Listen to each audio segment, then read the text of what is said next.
Hello study buddies, how are you all? I hope you are doing great. इस video में हम लोग zoology का सेकंड सेमेस्टर का इम्पोर्टेंट चैप्टर पढ़ेंगे। So what are carbohydrates?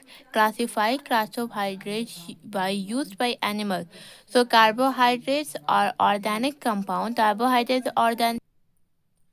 Organic compound होते हैं जो कि कंपोस्ट होते हैं किससे? कार्बन से। जो हाइड्रोजन ऑक्सीजन है वो टिपिकली फॉलोइंग करते हैं जनरल फार्मूला किसका? CnH2ON। ये सर्व करते हैं primary source of energy for most of the living organism और एक्ट करते हैं स्ट्रक्चरल कंपोनेंट्स इन सेल। फिर classification of carbohydrate in animal.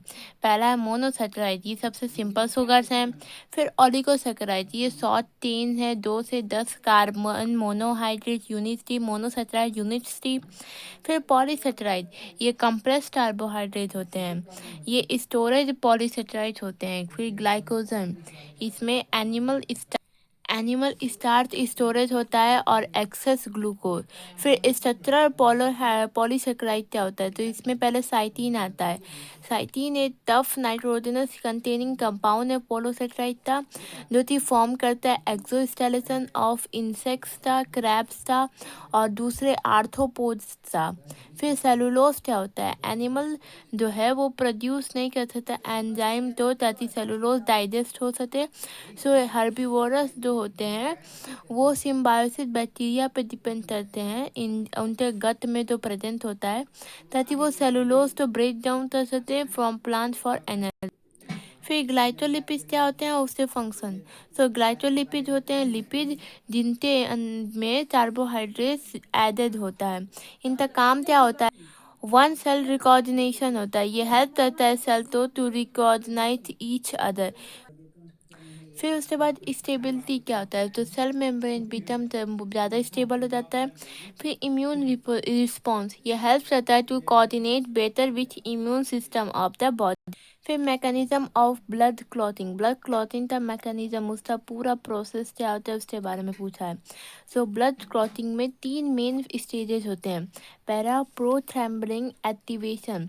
प्रोथ्रम्बिंग activation formation होता है, ये place to touch thromboplastin form करता है प्लेटलेट।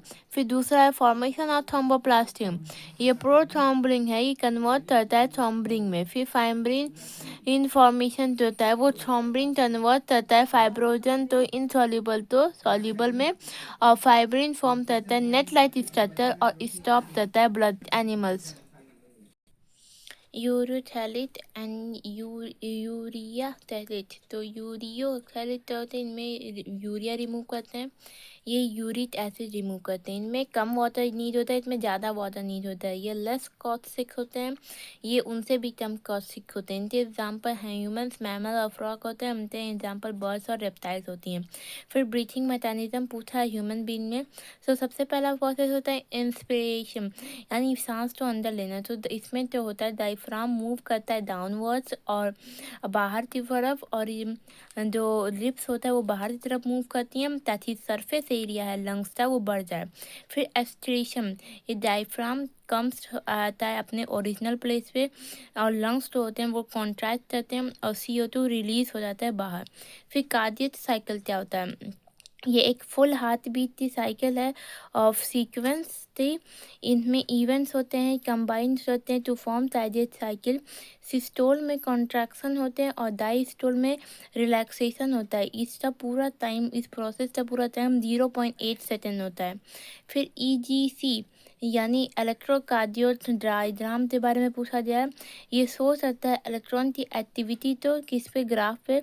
इसमें P, Q, R, S और T होते हैं। तो इसमें जो T वेव होते हैं वो वेंट्रिकुलर रीपोलराइजेशन तो यानी रिलैक्सेशन तो डिनोट करता है। P जो होता है आर्टियल डीपोलराइजेशन तो डिनोट करता है, और QRS कॉम्प्लेक्स ये वेंट्रिकुलर कॉन्ट्रैक्शन तो रिप्रेजेंट करता है। फिर सेकेंडरी स्ट्रक्चर सिस्टम, अगला क्वेश्चन है secondary structure of protein. So इसका स्ट्रक्चर होता है refers to folding of polypeptide chain. Polypeptide chain की फोल्ड होती है ड्यू टू हाइड्रोजन की बॉन्डिंग होती है, और ये एक बैकबोन की तरह काम करती है पेप्टाइड की। इसमें पहला होता है अल्फा हेलिक्स स्ट्रक्चर। ये चेन लाइक कॉइल होता है किसमें, राइट हैंडेड में, स्पाइरल में। और बीटा प्लेटिएटेड सीट, ये दो या दो से ज़्यादा सेगमेंट होते हैं जिससे चेन से, और ये एक जैसा लाइन होते हैं साइड बाय साइड, और ये सीट फॉर्म करते हैं लाइक स्ट्रक्चरल सीट। फिर उसके बाद हमारा आखिरवां क्वेश्चन है mechanism of enzyme action. Enzyme action का मैकेनिज्म पूछा गया है। जो एंजाइम्स हैं वो बायोलॉजिकल कैटलिस्ट होते हैं। ये वर्क करते हैं दो मेन मॉडल पे। पहला है लॉक एंड की मॉडल। इसमें जो एंजाइम है वो एक टाइप से लॉक होता है और ये सिर्फ अपने सबस्ट्रेट यानी की से ही ओपन हो। इंड्यूस फिन एंजाइम्स होता है चेंज करता है शेप अकॉर्डिंग टू सबस्ट्रेट और उस हिसाब से वो फिट होता है। So I hope this video help you out and please like this video, subscribe this channel और कमेंट कीजिए आपको नेक्स्ट टॉपिक का वीडियो चाहिए। Thank you so much for watching. Have a great day ahead.